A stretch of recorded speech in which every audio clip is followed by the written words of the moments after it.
Thank you, Senator Blackburn. Thank you, Mr. Chairman, and congratulations to you all. Judge Wise, I do want to start with you. We've talked some about Girls Inc. this morning, and I know that you had said in response to Senator Lee that the statement he was referring was sent out or on the website of the national organization and not Alameda County. So I went to Alameda County, and their website says, and I'm quoting, "Girls" refers to gender expansive youth. Cis girls, trans girls, non-binary youth, gender non-conforming youth, gender queer youth, and any girl identified youth, end quote. So since you were a member of that group for years and supported them, is it fair to assume that that is also your definition of girl? Thank you and good morning. Good morning. And I apologize, I certainly didn't mean to misspeak when it came to what Senator Lee had asked. Mm-hmm. I'm not familiar with those statements. But you and are I've never familiar with Alameda County, and that's what I'm asking for your response. Is your definition of girl the same as Alameda County has on their website, their Girls Inc. website? I have not thought about a definition of girl in that way before. I don't think those are the words that I would. Definition of girl and woman. What's your definition? I think certainly as I was raised, and I have believed that generally speaking, for nearly all of us, the sex that we are assigned at birth by the doctor is what we are, and it's. Okay. I think that applies appropriately to the majority. Let me move on because I want to talk to you about the group's stance on Title IX.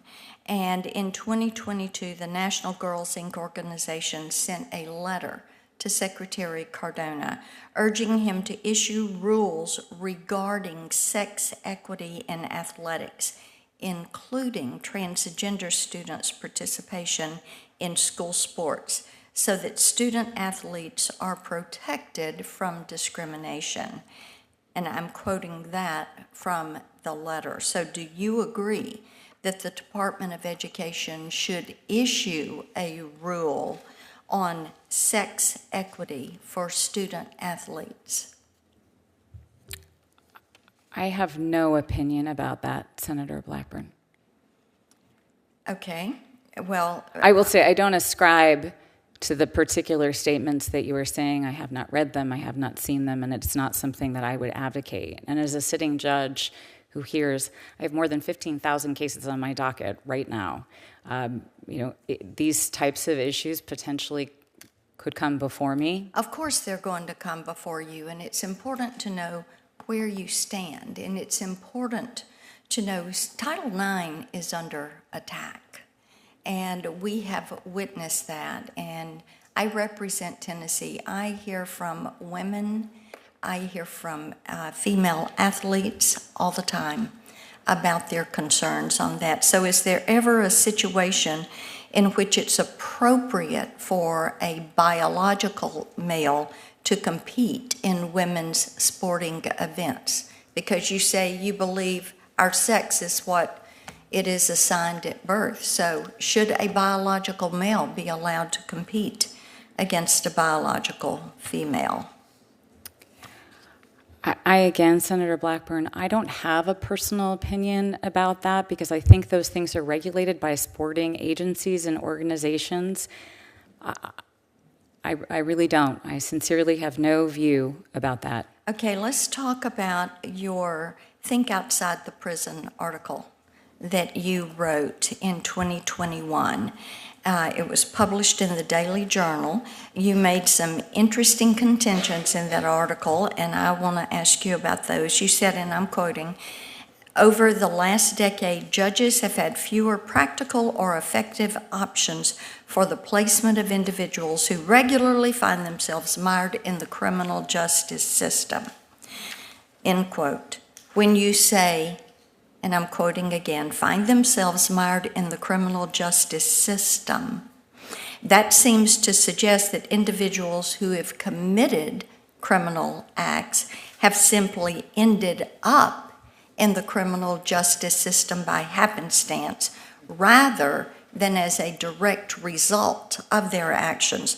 So do you think individuals who have committed violent crime, that they deserve to face consequences for those actions?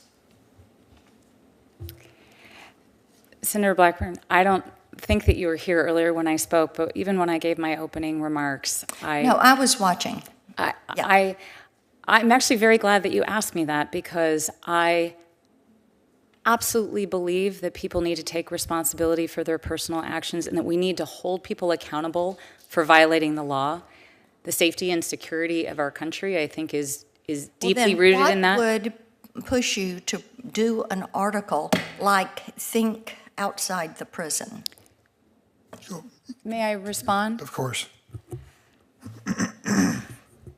That article specifically was focused on, because there has been bipartisan support, I think, to reduce the number of people who are incarcerated.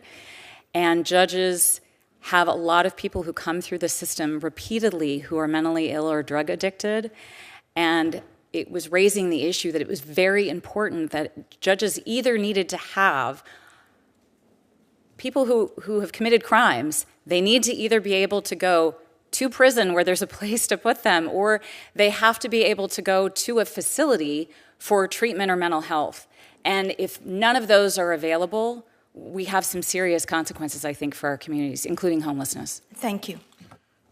Thank you, Senator Blackburn. That completes the questioning of members, and I thank the panel. I'd like to make a couple observations. First, on the issue of diversity in the judiciary, we have